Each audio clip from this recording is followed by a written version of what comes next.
जय हिंद, वंदे मातरम, खमागण। दोस्तों, आज हम हिंदी व्याकरण का संधि जो टॉपिक है, अध्याय है, उसको प्रारंभ करने जा रहे हैं। तो आपको ये जानकर अतीव हर्ष होगा कि हम संधि टॉपिक पढ़ने जा रहे हैं। संधि हमारे लिए अगर अपन कॉम्पिटिटिव एग्ज़ाम की बात करें, जैसे एसआई है, जैसे एलडीसी है, इनमें इनमें हिंदी का बहुत बड़ा रोल है। एसआई में तो यहाँ तक कि एक पूरा का पूरा पेपर ही अपना हिंदी का आता है।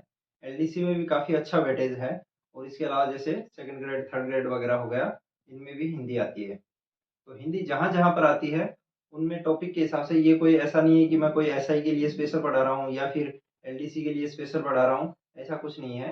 हिंदी जहाँ भी होती है, हर एग्ज़ाम में ये काम आती है। तो आज हम हिंदी का संधि टॉपिक प्रारंभ करेंगे।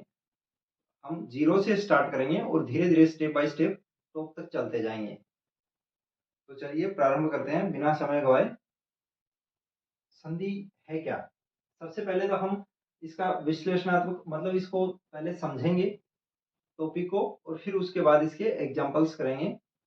हम समझते चले जाएँगे धीरे-धीरे। सबसे देखिए अध्यापक का उद्देश्य यही होता है कि उसको विद्यार्थी को वो समझना सिखा दे कि समझा कैसे जाता है। हमें चीज़ें रटनी नहीं है, समझनी है, समझ पे ध्यान देना है। अगर हमने समझ डेवलप कर ली, तो रटने की रटा-मारी हुई चीज़ ज़्यादा समय तक टिकती नहीं है। हाँ, काफ़ी चीज़ें ऐसी भी होती हैं जो रटनी नहीं होती हैं। कुछ एक चीज़ें ऐसी होती हैं जिनको रटना ही पड़ता है, उसके अलावा खूब सारी चीज़ें जो होती हैं, वो समझने की होती हैं। तो हम समझ पे ज़्यादा ध्यान देंगे, रटने पे कम देंगे। रटने वाली जो चीज़ें आएँगी, वो भी मैं आपको बता दूँगा कि ये चीज़ें आपको रटनी है। तो चलिए प्रारंभ करते हैं। संधि, सबसे पहले इसके अर्थ, परिभाषा कि संधि है क्या चीज़? परिभाषा इसकी 2 ध्वनियों के या वर्णों, एक ही बात है। 2 ध्वनियों और वर्णों के परस्पर मेल से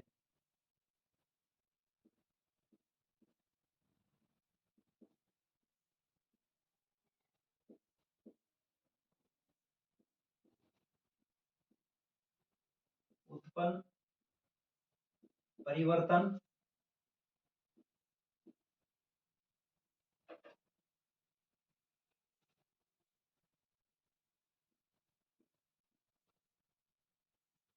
या विकार को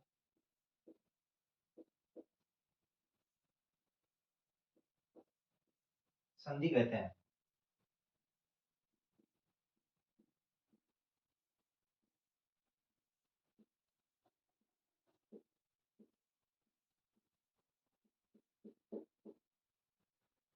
2 ध्वनियों या वर्णों के परस्पर मेल होने से जो परिवर्तन होता है, जो उनमें विकार उत्पन्न होता है, उसको ही संधि कहा जाता है। अगर शब्द मिले और परिवर्तन नहीं हुआ, तो उसको संयोग कहते हैं, ना कि संधि कहते हैं। हर शब्द में संधि नहीं होती है और संधि जो शब्द है, इसमें खुद में भी संधि है। सम, धन, धी बराबर संधि।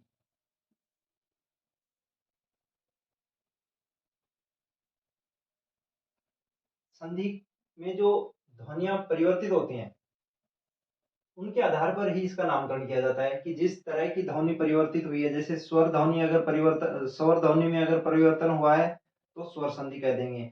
व्यंजन ध्वनि में परिवर्तन हुआ है, तो वो व्यंजन संधि हो जाएगी और विसर्ग ध्वनि में अगर परिवर्तन होता है, तो उसको विसर्ग ध्वनि कह देते हैं। इस आधार पे संधि के 3 भेद हो गए। स्वर संधि,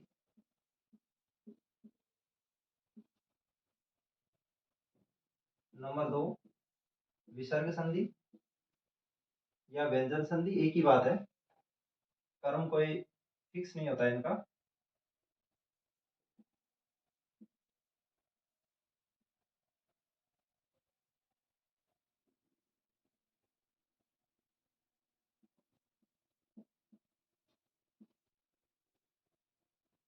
और तीसरा है विसर्ग संधि।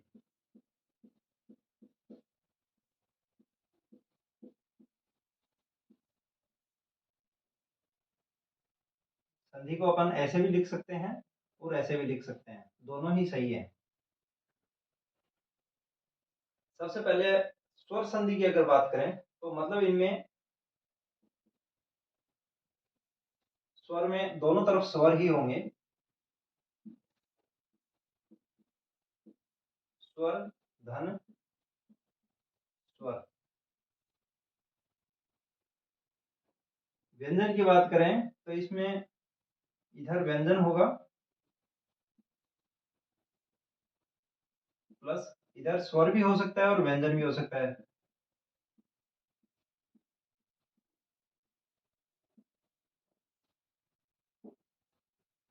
और विसर्ग में इधर विसर्ग होगा,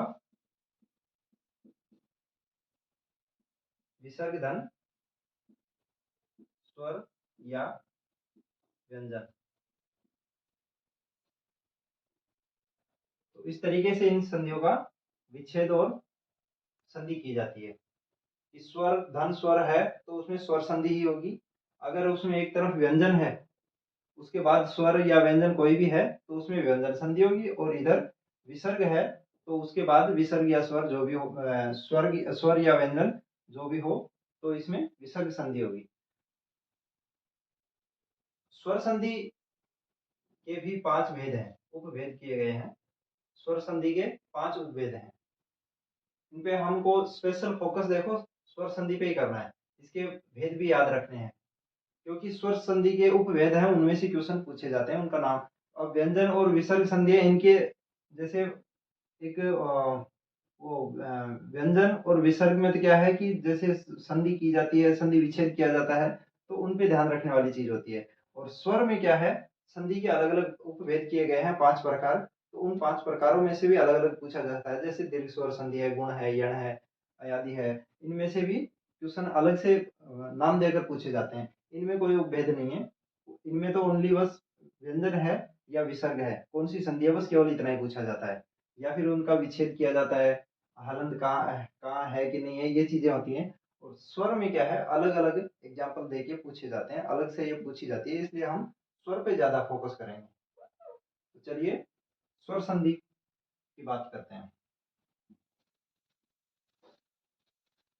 क्लास जो है वो देखिए, करने को तो अपन स्वर संधि को 10 मिनट में कंप्लीट कर सकते हैं, 10 से 15 मिनट में, लेकिन उसमें कुछ समझ में नहीं आएगा। बिल्कुल उसके फॉर्मूला के टाइप में लिखवा दूं और फिर उसके एक एक दो दो एग्जाम्पल करा दूं तो वो 10-15 मिनट में भी हो जाएगी, लेकिन उसका कोई फायदा नहीं है। अगर आप चाहते हैं कि आपके कंधों पे सितारे चमकें या फिर आप एलडीसी बने या टीचर बने, तो उसके लिए मेहनत तो देखो करनी पड़ेगी, अपना आपको पड़ेगा। पढ़ा मैं सकता हूँ, आपको समझ, आपके दिमाग में वो समझ डेवलप कर दूंगा मैं कि कैसे पढ़ा जाएगा, बाकी मेहनत आपको ही करनी पड़ेगी। स्वर संधि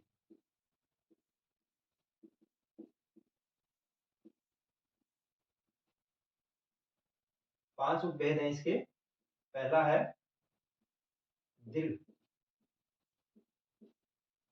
दीर्घ स्वर संधि। दूसरा है गुण संधि।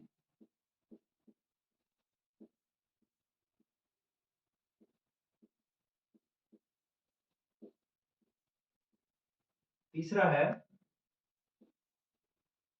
वृद्धि संधि।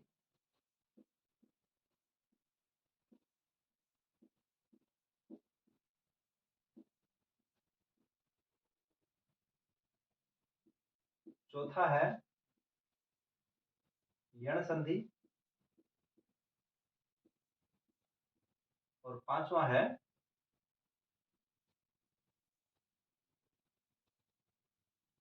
अयादि संधि।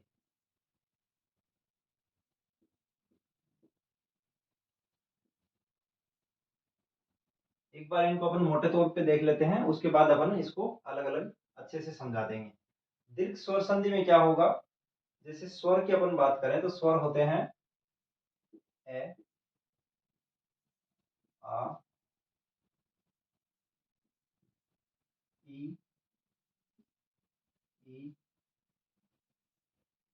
उ,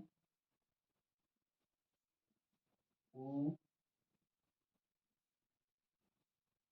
री,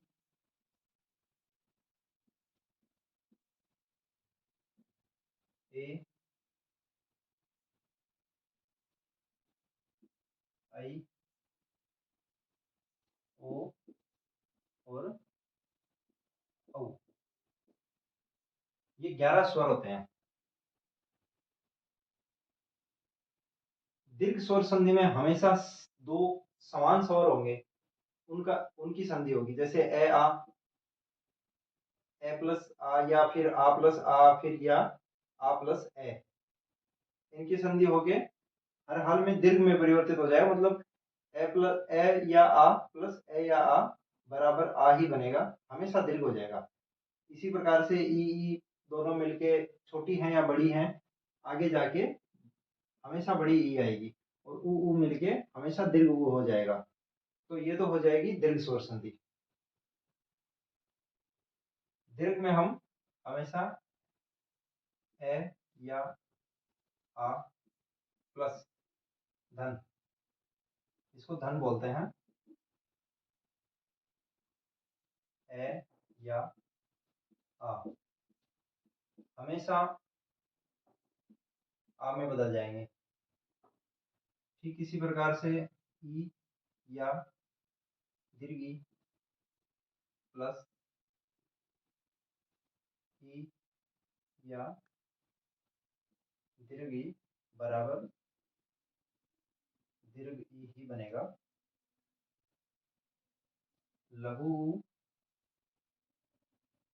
दीर्घ ऊ धन लघु ऊ या दीर्घ ऊ बराबर दीर्घ ऊ ही बनेगा इसमें। तो ये हो जाएगी अपनी दीर्घ स्वर संधि। मतलब ये ए या आ ये मिलके हमेशा दीर्घ आ हो जाएगा। ई और ई चाहे छोटी हो चाहे बड़ी हो, दोनों तरफ, किसी भी तरफ छोटी हो किसी भी तरफ बड़ी हो, या दोनों तरफ छोटी हो या दोनों तरफ बड़ी हो, तो ये हर हाल में दीर्घ ई बन जाएगी, और ऊ मिलके दीर्घ ऊ बनेगा। उदाहरण अगर अपन इसका देखते हैं, तो एक सामान्य सा उदाहरण है, जैसे विद्यालय।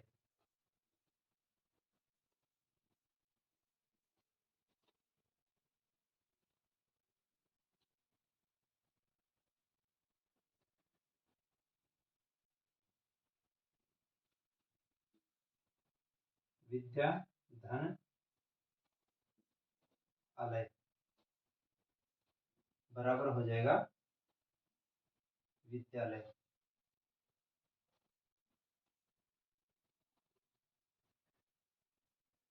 ये इसमें हुआ है आ धन आ बराबर आ, ये हो जाएगी दीर्घ स्वर संधि। दीर्घ स्वर संधि में हमेशा दो समान स्वर ही होंगे दोनों तरफ। इधर ई है तो इधर भी ई होगी, इधर ऊ है तो इधर ऊ ही होगा, इधर ए या आ है तो इधर भी ए या आ ही होगा। ऐसा नहीं है कि इधर ए हो जाए इधर ई हो जाए, नहीं, इसमें हमेशा समान स्वर ही होंगे, समान होंगे। वो ह्रस्व या दीर्घ कोई भी हो सकता है।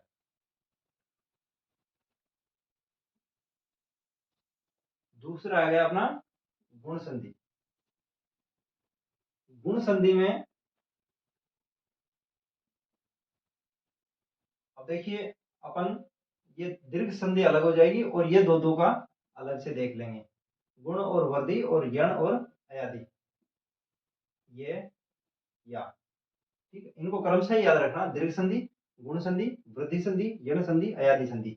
दीर्घ हमेशा पहले आएगा, सबसे बड़ा जो होगा दीर्घ, दीर्घ सबसे पहले आएगा, फिर गुण के आधार पे जो बड़ा होगा वो आएगा गुण, फिर वृद्धि, बीच में हमेशा वृद्धि आएगी, और ये और ये या ये चौथा और पांचवा नंबर हो जाएगा। क्रमशः इनको याद रखना। दूसरी है गुण।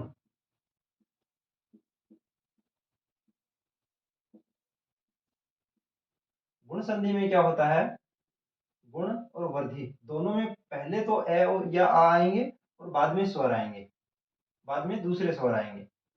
इन दो में गुण और वृद्धि। गुण और वृद्धि में क्या है, पहले जैसे ए या आ धन, अब ए आ के बाद ये अपने 11 स्वर थे, ए या आ के बाद ए या आ तो आएगा नहीं, क्योंकि अगर ए और आ के बाद में ए आ आएगा तो ये दीर्घ स्वर में चला जाएगा, तो समान स्वर तो दीर्घ में आ जाएंगे। अब क्या होगा, ए या आ के बाद ई उ और ऊ और री, यहाँ तक आ जाएगा गुण संधि में। ई उ और री, ई या ई, ए या आ, धन उ या उ, और ए या आ, धन री।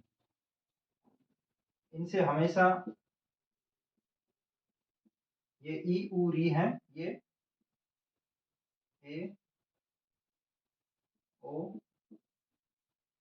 और अर, रे हलन था इसमें, मतलब ए या आ के बाद ई उ री आए तो ए ओ अर हो जाते हैं। ए या आ के बाद ई उ री आए तो ए ओ अर हो जाते हैं क्रमशः। ई का ए बन जाएगा, उ का ओ बन जाएगा, री का अर बन जाएगा। और इन स्वरों को बोलते हुए गुण स्वर ही हैं। ये ए ओ, ये गुण स्वर आते हैं। एग्जाम्पल अगर इसकी बात करें तो दिन, धन, ईश बराबर हो जाएगा दिनेश।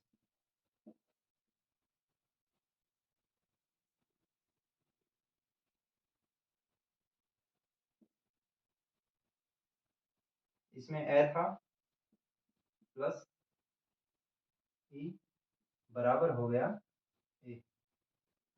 ए इसका ध्यान रखना, ये छोटा ए है, बड़े में मात्रा एक आएगी।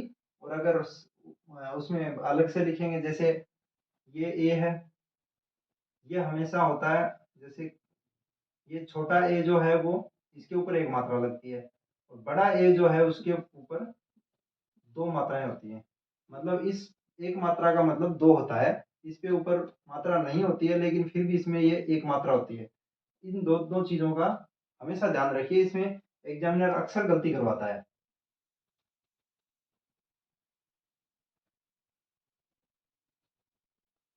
रमा, धन, ईश बराबर हो गया रमेश।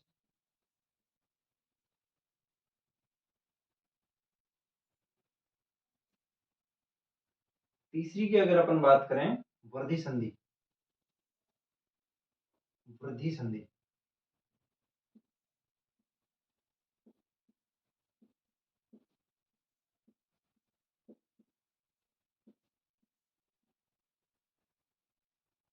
वृद्धि में क्या होगा, गुण में ई उ री तक आ गया, अब आगे जो बच गई, मतलब इधर तो होगा ए या आ,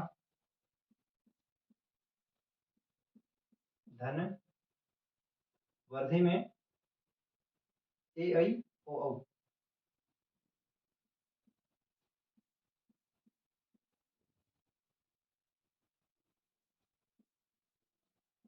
आ धन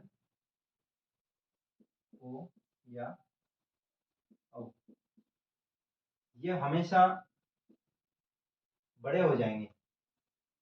नाम ही वर्दी है ना, तो इसमें वर्दी हो जाएगी, मतलब ये ए आई मिलके आई हो जाएगा, और ओ मिलके औ हो जाएगा। वर्दी संधि की ये पहचान भी है कि जहाँ पे ये दो मात्रा आ जाए, जैसे ये ओ है, ये ए है, इस पे दो ही मात्राएं हैं, एक के ऊपर एक दिखती है लेकिन होती है दो है।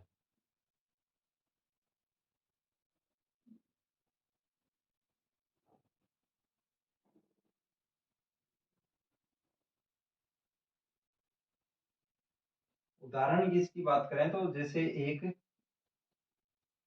धन एक बराबर एक एक, बीच में जहां ये दो मात्राएं जहां बीच में आ जाती हैं, जहां शब्द टूटता है, जहां से एक एक, ये ए था प्लस ये ए था बराबर आई बन गया। तो ये इसकी पहचान है वृद्धि संधि की। चौथी आ जाती है यण संधि।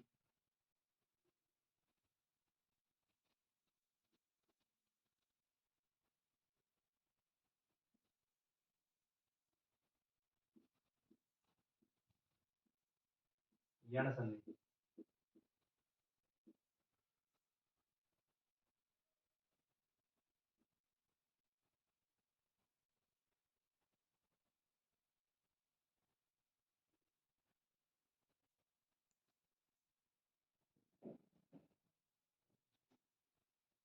यण संधि में अब देखो, गुण और वृद्धि में तो क्या होता है, ए आ पहले आते हैं। एक तरफ ए या आ आते हैं और दूसरी तरफ यहां से लेकर यहां तक के आ जाते हैं।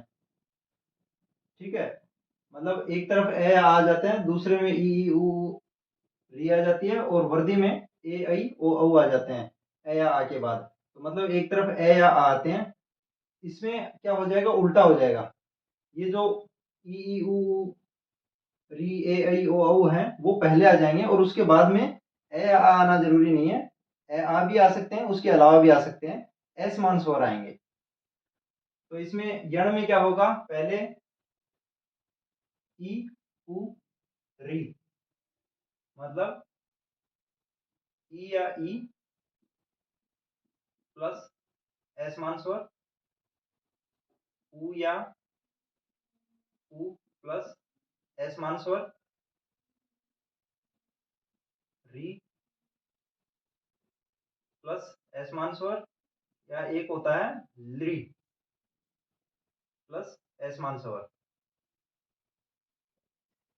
ए समान स्वर।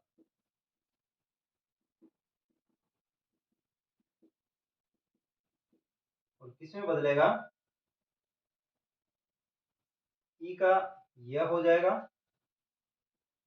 उ का वह हो जाएगा, हलंत है ये, री का रह हो जाएगा, और ली का लय हो जाएगा। हालांकि ये ली वाला जो है ये संस्कृत में है, हिंदी में नहीं है। हिंदी में अपना ई उ री है, जो यह व रह हो जाता है। उदाहरण की अगर अपन बात करें तो यण संधि का, जैसे अत्यधिक,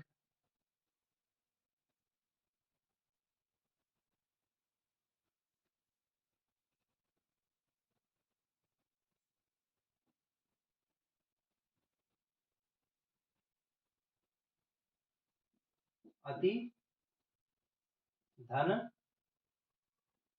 अधिक,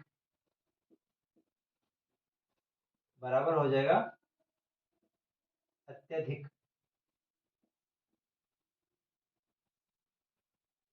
इसमें ई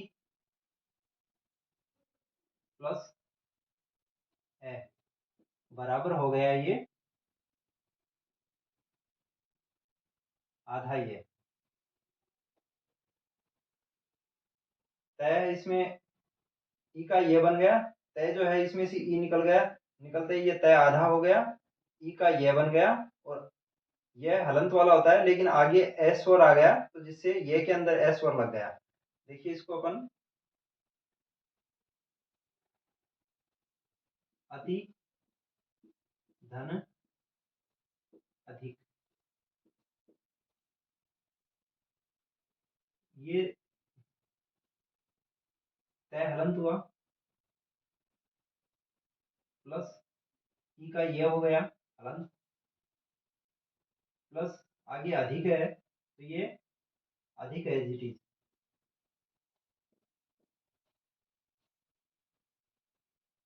और ये ए है, तय ये, तो ये हो गया त्य, और ये ए जो था वो इसमें ऐड होने से ये हलंत हट गया, अत्यधिक, बचा हुआ वैसे का वैसे आ गया। ये इसको संधि किया जाता है। पांचवी बस्ती अपनी यण संधि, इसका स्क्रीनशॉट ले लीजिए, साथ साथ नोट्स बनाते चलें, ताकि आप जैसे इनका नोट्स बना लेंगे तो ये आपका कंप्लीट हो जाएगा। हमेशा नोट्स बनाइए, फिर उसके बाद एक पेज खाली छोड़ दीजिए। मेरी राय तो आपको यही है कि अपन जो A4 साइज के जो पेपर आते हैं, व्हाइट पेपर जिसको रिम बोलते हैं, पूरा बंडल आता है, उसमें लगभग 500 के आसपास पेज आते हैं। जो अपन जेरोक्स से फोटोकॉपी निकलवाते हैं, वो वाले पेज ले आइए और उनसे आप नोट्स बना लीजिए। एक उंगल के जितनी इधर लेफ्ट साइड में जगह छोड़ दीजिए, ताकि वो स्पाइरल बाइंडिंग में शब्द नहीं कटेंगे अपने। तो वो छोड़ दीजिए और उसके बाद ये पेज से नोट्स बनाते चलें। उसमें सुविधा ये रहती है कि हमें अगर कोई पेज दूसरा ऐड करना है तो वो हो जाता है आसानी से, या फिर अपन को भविष्य में कुछ और लिखना होता है उसमें, तो वो खाली जगह में लिखा जाएगा। एक एक पेज खाली छोड़ते जाएंगे अपन। तो उसमें क्या करेंगे, पहले थ्योरी लिख लेंगे, उसके बाद एग्जाम्पल जो है वो उसमें उसके बाद लिख लेंगे। और एग्जाम्पल जो होते हैं वो ये, जैसे ये तो अपन ने आसान आसान एग्जाम्पल करवाए हैं। इसके बाद अपन जो इजी जो उदाहरण है वो हम नहीं करेंगे, क्योंकि इजी का तो क्या करना। हालांकि क्वेश्चन ज्यादातर जो इसमें क्वेश्चन आते हैं वो बिल्कुल आसान आते हैं। आसान आसान जो हैं वो आप वैसे एक एक दो बार देखेंगे, वो आपके एकदम याद हो जाएंगे। उसके बाद जो संभावित जो एग्जाम्पल होते हैं, उदाहरण जो होते हैं, उनको हम यहाँ लिख लेंगे, ताकि उनको बार बार देखने से वो भी याद हो जाएं। और फिर उसके साथ ही जैसे एग्जाम्पल जो उदाहरण है, वो क्या करेंगे आप, थ्योरी की क्लास यहाँ से लेनी है, कंप्लीट इसको अपन समझ लेंगे संधि क्या है कैसी है।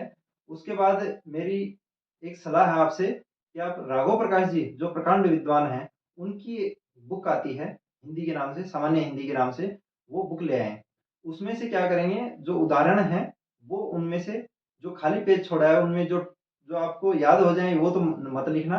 जो याद नहीं हो, जैसे छोटी ई बड़ी ई की मात्रा वाले कुछ कुछ एक शब्द होते हैं, ऊ वाले होते हैं, या मतलब छोटी और बड़ी मात्रा में जिनमें कंफ्यूजन होता है और एग्जामिनर क्वेश्चन वहीं से फंसाता है, तो वो शब्द भी लिख लेंगे। और जो थोड़े टफ उदाहरण हैं उनको लिख लेंगे, ताकि वो बार बार पढ़ा जाएगा तो वो अपने आप याद हो जाएगा।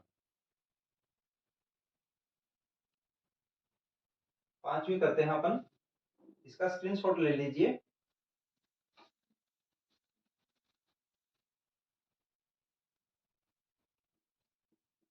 पांचवी है अयादी संधि।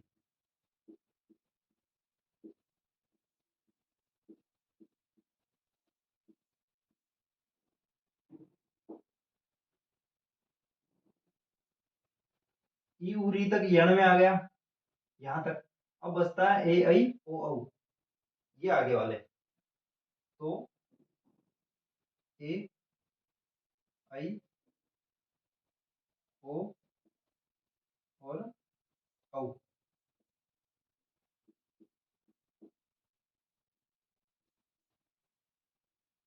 प्लस असमान स्वर।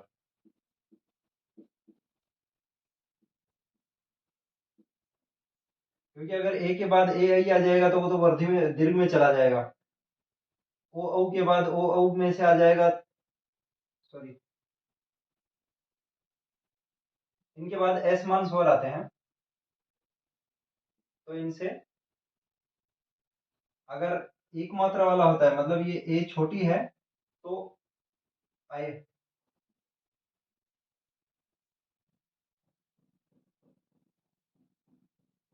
अगर आई है उसके बाद असमान स्वर आते हैं तो होगा आई। ओ है तो होगा अब। और अगर औ है उसके बाद असमान स्वर आता है तो ये हो जाएगा आव। तो इस प्रकार से यह परिवर्तन होगा। उदाहरण की अगर अपन बात करें तो जैसे पवन, संधि विच्छेद इसका क्या होगा, ओ धन अन, बराबर हो जाएगा पवन।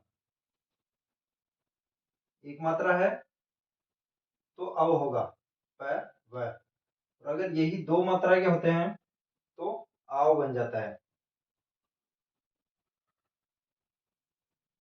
ए की बात करें अपन, से धन अन बराबर हो जाएगा तयन। एक मात्रा है अय, अय ये इससे अय बनेगा जय प्लस एक मात्रा थी उससे अय बन गया हलंत वाला प्लस अन, तो अय की मात्रा इसमें लग जाएगी और ये पूरा हो जाएगा, ये बन जाएगा तयन। अय की मात्रा ये में लगी, ये पूरा हो गया च य न, सॉरी ए नहीं आएगा ये,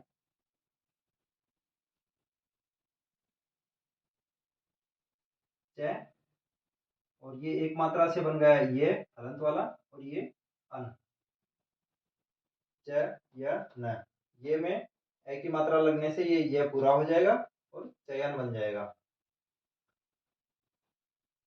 ये हमने शॉर्ट में स्वर संधि के पांचों भेद पढ़ लिए। स्क्रीनशॉट आप ले सकते हैं इसका, पहले वाले का भी लिया होगा क्योंकि यहाँ दीर्घ संधि थी वो हटा दी गई है।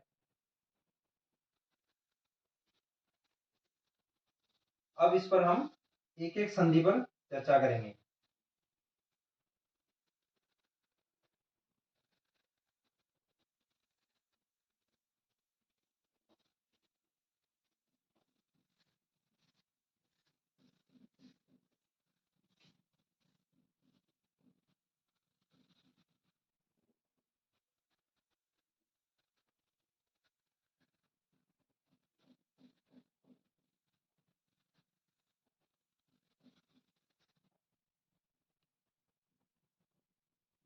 सबसे पहले आती है दीर्घ स्वर संधि।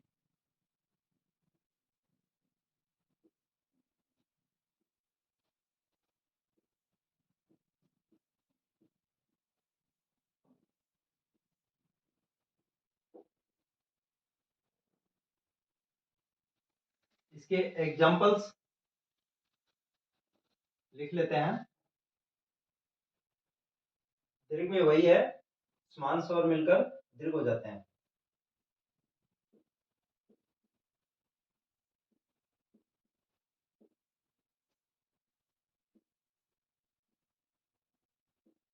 ह्रस्व या दीर्घ, ह्रस्व या दीर्घ दो समान स्वर मिलकर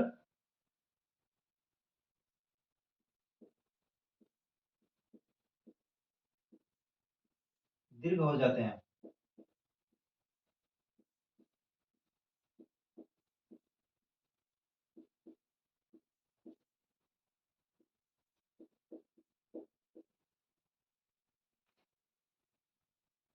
इसके एग्जाम्पल्स मैं बोर्ड पे उतार लेता हूं ताकि उसमें समय बचेगा। अगर एक एक लिखेंगे तो उसमें समय ज्यादा खर्च होगा।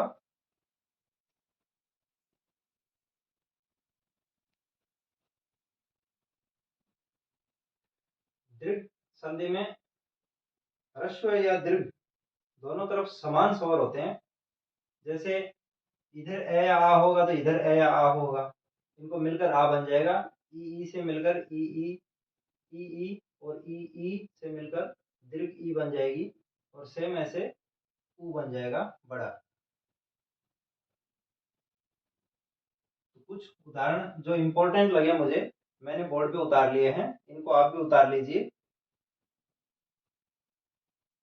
सधन अवधान बराबर है सावधान। इनका देखो यहाँ पर भी ध्यान रखना कि ये अवधान है ना कि आवधान है। संधि का एक नियम ये भी होता है कि दोनों तरफ जो टुकड़े होते हैं, जो मतलब संधि विच्छेद जो अपन कर देते हैं, तो उसके बाद दोनों तरफ जो भी शब्द बचते हैं उनका अर्थ होना चाहिए। ऐसा नहीं है कि कुछ भी मतलब लिख दिया, ऐसा नहीं है, अलग अलग अर्थ होगा तभी उसका कोई, तभी उनकी संधि होती है। अब जैसे सह अवधान मतलब अवधान के साथ, उसको बोलते हैं सावधान। गीत धन अंजलि, इसकी जो मात्रा है इस पर फोकस रखना थोड़ा। ये छोटी ली की मात्रा है, लय की छोटी ई की मात्रा है। तो इनसे क्या है अपना जैसे संधि अपन पढ़ रहे हैं और बहुत ही बारीकी से ध्यान से उनकी मात्रा वगैरह भी करते जाएंगे, तो जो शब्द शुद्धि का जो आता है टॉपिक अपना, वो भी यहाँ से कवर हो जाएगा। इसके साथ ही ये समास में भी सहायक है, और उसके अलावा उपसर्ग और प्रत्यय है उसका भी कुछ हिस्सा संधि में कवर होता है। तो एक एक शब्द को अपन ध्यान रखते चलेंगे और एक एक मात्रा पर ध्यान देंगे, क्योंकि जिस पर अपन ध्यान दे लेंगे उसके बाद वो अपना क्लियर हो जाएगा। गीत धन अंजलि, अब ये ऐसा नहीं है कि गीता धन अंजलि कर दें।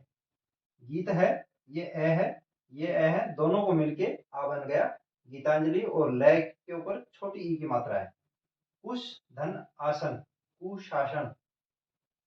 तो कुशासन एक, हालांकि ये एक ऐसा शब्द भी है जिसमें उपसर्ग भी है, जैसे कु उपसर्ग लगाया है इसमें, और इसमें संधि अगर करेंगे तो ये कुश प्लस आसन होगा, कुश धन आसन होगा। और अगर उपसर्ग की बात की जाएगी तो उसमें कु उपसर्ग होगा और शासन आगे मूल शब्द होगा।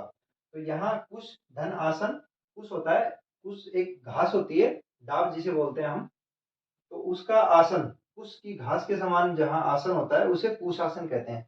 कुश होता है बहुत तीखी घास होती है, मतलब जो उसका आसन बना दिया जाए और उस पर बैठने के लिए बोल दिया जाए तो वो बहुत कठिन होता है, चुभता है वो। तो उस आधार पे इसको कुश धन आसन और कुशासन, एक एक शब्द का अलग अलग अर्थ निकलना जरूरी होता है। प्र धन आरंभ, प्रारंभ। युवा धन अवस्था, युवावस्था। अब ये यहाँ वाह है, आ प्लस ए बराबर आ हो गया। द्वारका धन अधीश, द्वारकाधीश, ये भी इस पे इंपॉर्टेंट है, पूछा हुआ एग्जाम्पल है ये। द्वारका धन अधीश, द्वारका धन आधीश दे देते हैं वो गलत हो जाता है, ये अधीश है, और धी पे बड़ी ई की मात्रा है। द्वारका धन अधीश, द्वारकाधीश। महाधन आशय, महाशय। महान है जिसका आशय वह महाशय। श्रद्धा धन आलू, आ प्लस आ, और लय के छोटे यू की मात्रा है श्रद्धालु। तो ये अपना शब्द शुद्धि है, वो भी अपन साथ साथ में करते चल रहे हैं। अब देखिए कुछ शब्द ऐसे आ जाते हैं कि जैसे जिनका अर्थ अलग अलग अगर अपन करें तो वो नहीं निकल पाता है, उस वजह से वो गलत हो जाते हैं। तो उसके लिए अब जैसे देखिए ये है मुक्ता धन अवली, मुक्तावली। फिर दिया है मुक्ता धन आवली बराबर मुक्तावली। मुक्त धन अवली बराबर मुक्तावली। मुक्त धन आवली बराबर मुक्तावली। अब इनमें से आप देखिए कौन सा सही है और कौन सा गलत है। पूछा हुआ क्वेश्चन है इसमें से, ये चार जैसे ऑप्शन में दे दिए जाते हैं और उसके बाद पूछा जाता है कि कौन सा इनमें से सही है।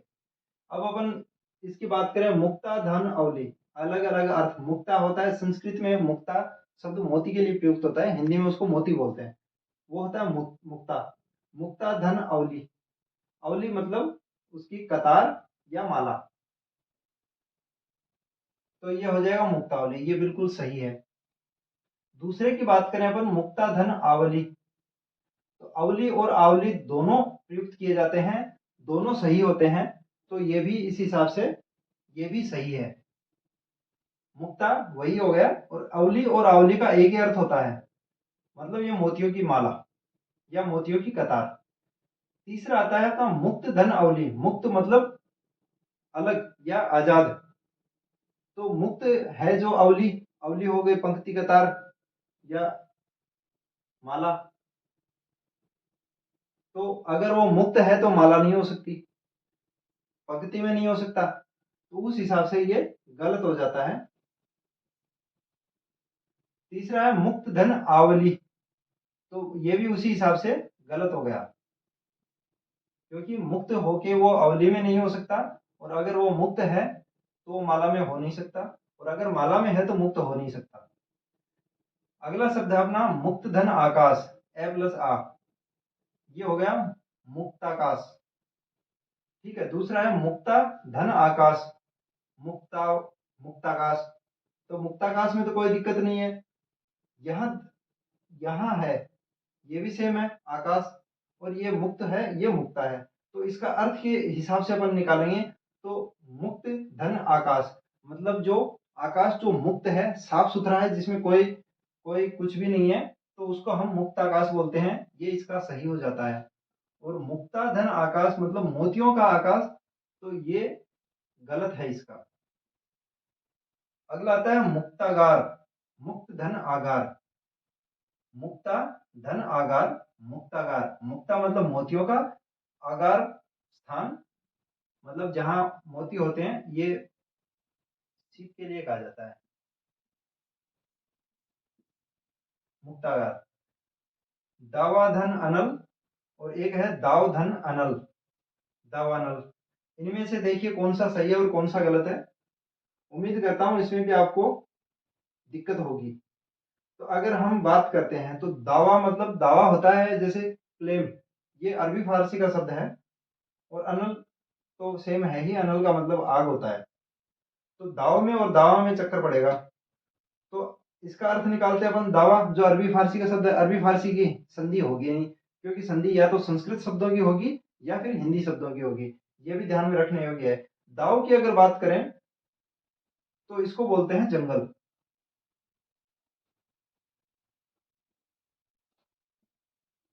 अर्थात जंगल में लगी आग, दावानल मतलब इसका अर्थ निकल रहा है। अगर अगर अर्थ अलग अलग निकल जाता है तो वो सही हो जाता है, और ये दावा वाला गलत हो जाएगा। एक आता है कारागार, कारागार, कारा धन आगार। कारागार होता है सीमा, सीमा रेखा, मतलब एक दायरा है उसके अंदर का आगार, आगार मतलब होता है स्थान। तो ये कारागार है। ये सप्त आ है, सप्त धन आ है, सप्ताह है। और सप्त धन अहन सप्ताह है। इन दोनों में से कौन सा सही है? तो सप्त मतलब सात, आह मतलब ये थोड़े ना है कि अपन सातों दिन आह लेते हैं तो फिर वो सप्ताह बन जाता है। आज आह ली, अगला दिन आया, कल फिर आह ली, फिर परसों आह ली, ऐसा नहीं है। सप्त धन अहन, अहन का मतलब होता है दिन।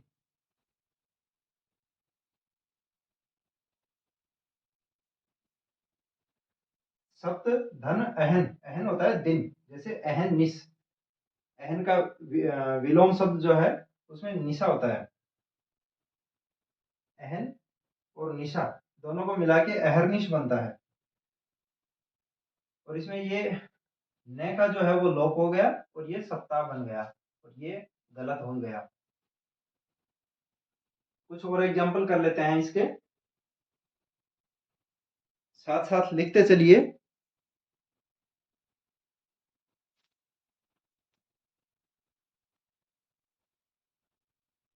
ह्रस्व या दीर्घ ई प्लस ह्रस्व या दीर्घ ई बराबर दीर्घ ई। रवि धन इंद्र बराबर रविंद्र। रवि में ध्यान रखना छोटी ई की मात्रा है, और यहाँ भी इंद्र में भी छोटी ई की मात्रा आती है। ईश, शिक्षक, ये चीजें इसमें ई दीर्घ होती है, दोनों को मिला के दीर्घ ई बन गई। गिरी धन इंद्र बराबर गिरिंद्र, छोटी ई, छोटी ई। अधि धन इन, अधीन, अधि में छोटी ई होती है और ये अधीन बन जाता है। दीर्घ, लघु और लघु मिलकर दीर्घ हो जाती है। अधि धन इक्षक, इक्षक में ई बड़ी मात्रा आती है। ध्यान रखना, ई है और उसके बाद अगर क्ष है तो हमेशा ई बड़ी होगी। और इस ये तो क्ष, ये हो गया संस्कृत का शब्द, और इसका हिंदी में हुआ छ या है। अब रस से होते हुए हिंदी में इसको क्ष को छ या ख में लिखा गया। तो इसमें भी अगर ये भी है, छ है या ख है, तो इनके पहले भी अगर ई आएगी, तुरंत पहले, बीच में कुछ नहीं होना चाहिए, तो ये दीर्घ ई आएगी। ये एक छोटा सा नियम तो नहीं है, कह सकते हैं याद रखने का तरीका है, इससे अपन याद रख सकते हैं।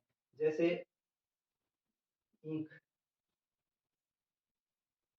कंटिन्यू होना चाहिए, ऐसा नहीं है कि अब जैसे आप इच्छा में भी कर दो, तो इसमें अगर बड़ी कर दोगे तो गलत हो जाएगा। मतलब बीच में नहीं होना चाहिए कुछ, कंटिन्यू।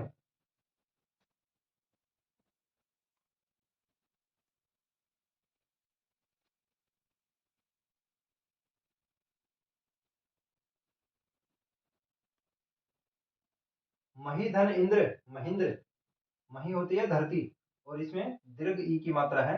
मही धरती, इंद्र धरती का राजा, महेंद्र मतलब इसको राजा बोलते हैं।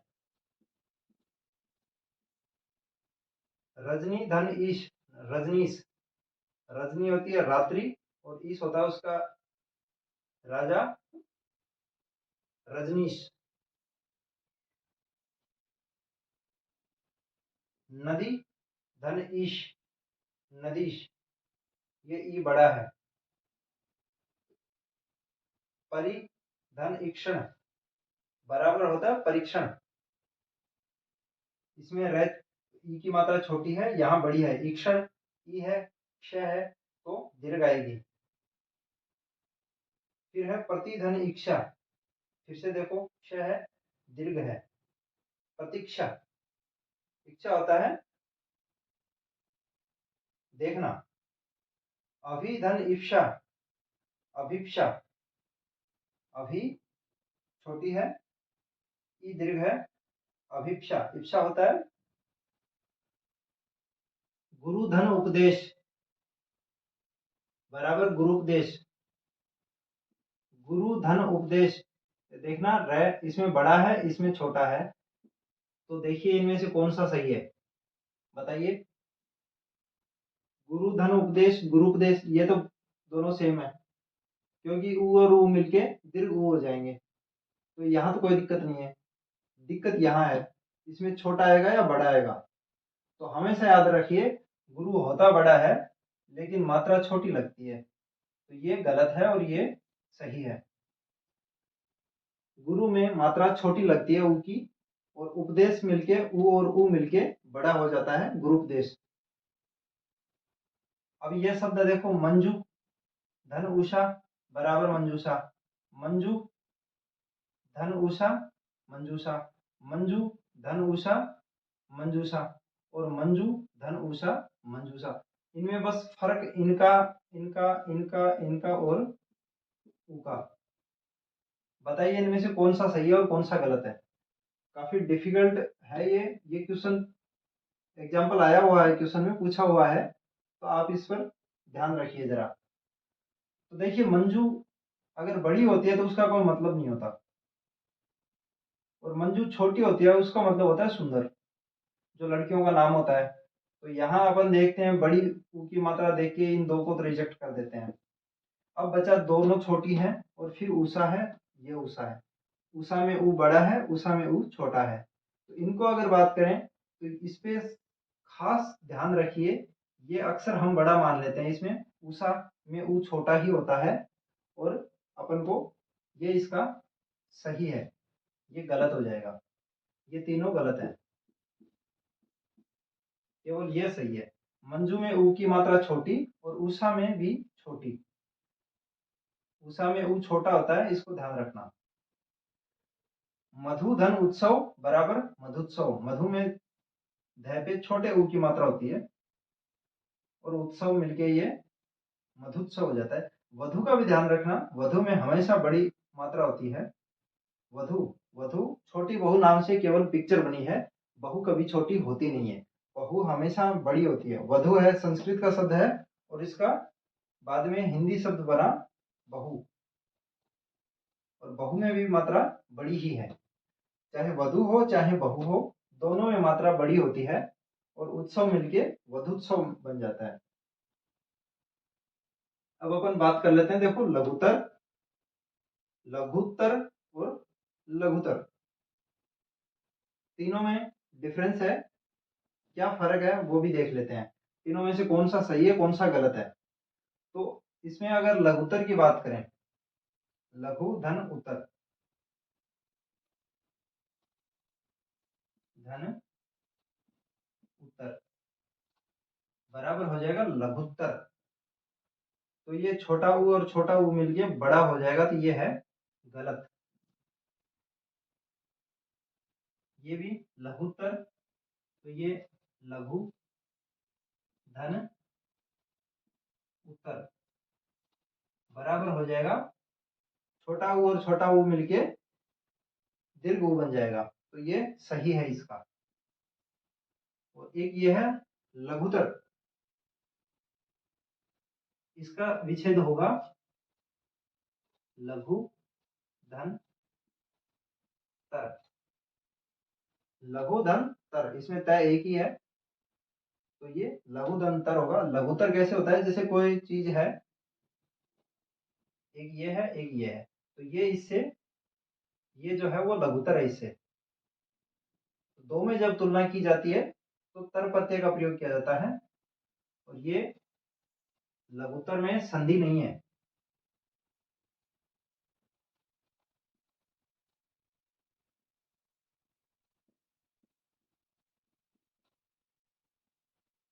तो इस हिसाब से ये, इसमें संधि नहीं है, तर प्रत्यय लगा हुआ है इसमें। तो अगर शब्द शुद्धि की बात की जाए तो ये शब्द शुद्ध है, संधि में ये लघुतर नहीं होगा।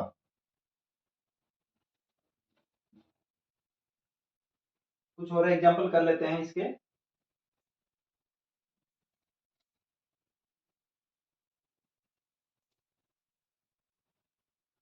भू धन उधर्व,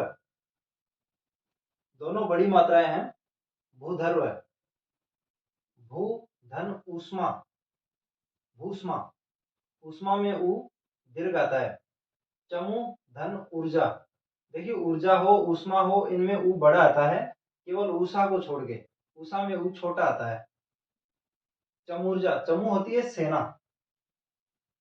सरयू धन उर्मी, सरयूर्मी, सरयू नदी का नाम है।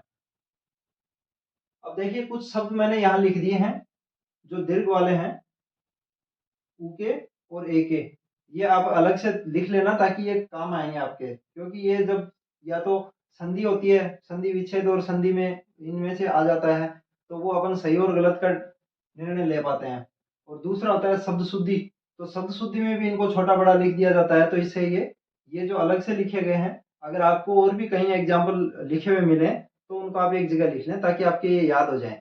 छोटे और बड़े में दिक्कत होती है तो एक को पकड़ लो, बड़े को पकड़ लो, बस ओनली बड़े बड़े को याद रख लो, छोटे बाकी अपने आप याद रह जाएंगे। उर्मी में ऊ बड़ी होती है। ऊड़ा, जैसे नवोड़ा होता है, नव धन ऊड़ा बराबर नवोड़ा। ये एसआई में पूछा हुआ क्वेश्चन है, तो अगर जिसके ये याद था कि उड़ा में वो बड़ी मात्रा होती है तो वो इजीली कर गया इसको। अब आते हैं ऊष्मा, एक होता है उधर्व, फिर है ऊर्जा, और ये है उरु।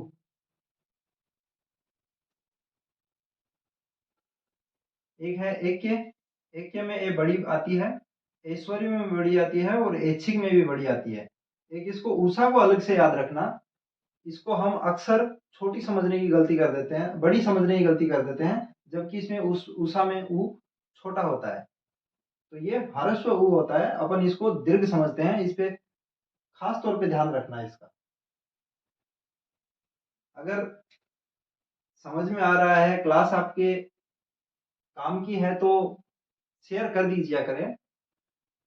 ये एक कहावत है, राजस्थानी में भी हिंदी में भी अगर बात करें तो बिना रोया तो टाबर ने माँ भी दूध कौन पिलाए, बयान की बात है। अगर बढ़िया है तो आप शेयर कर दीजिए अपने दोस्तों में ताकि उनके भी काम आए।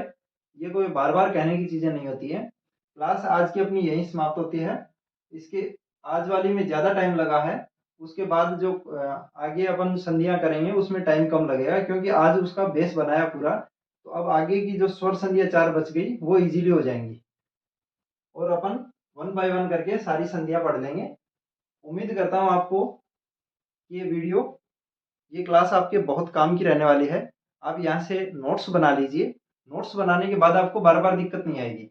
नोट्स जैसे ये इनका नोट्स बना लिया आपने, फिर थोड़ी खाली जगह छोड़ दी, उसमें क्या करेंगे, जो एक एक पेज खाली छोड़ते चले, जैसे एक ये दीर्घ संधि कवर पूरी होगी तो दीर्घ संधि करने के बाद एक पेज छोड़ दें बीच में, एक पेज में उसमें क्या करेंगे, आपको कोई भी एग्जाम्पल मिलेगा कहीं से भी, जैसे राघव प्रकाश जी की जो पुस्तक आती है सामान्य हिंदी, तो उसमें से एग्जाम्पल निकालिए जो आपके याद नहीं है। अब जैसे हिमालय, विद्यालय, देवालय, ये तो देखो याद हो जाते हैं इजीली, तो कुछ एक टफ एग्जाम्पल होते हैं, हालाँकि मैंने जो एग्जाम्पल लिए हैं वो भी एक लेवल के एग्जाम्पल लिए हैं।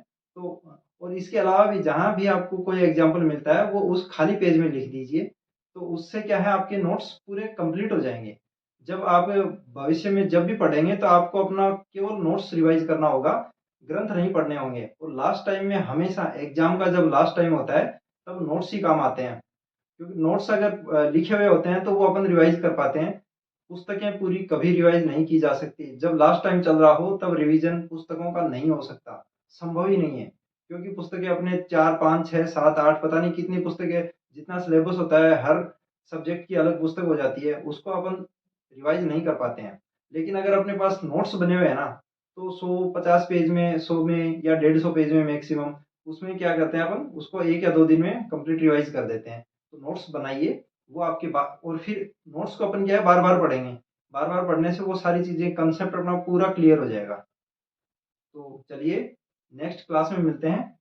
जय हिंद।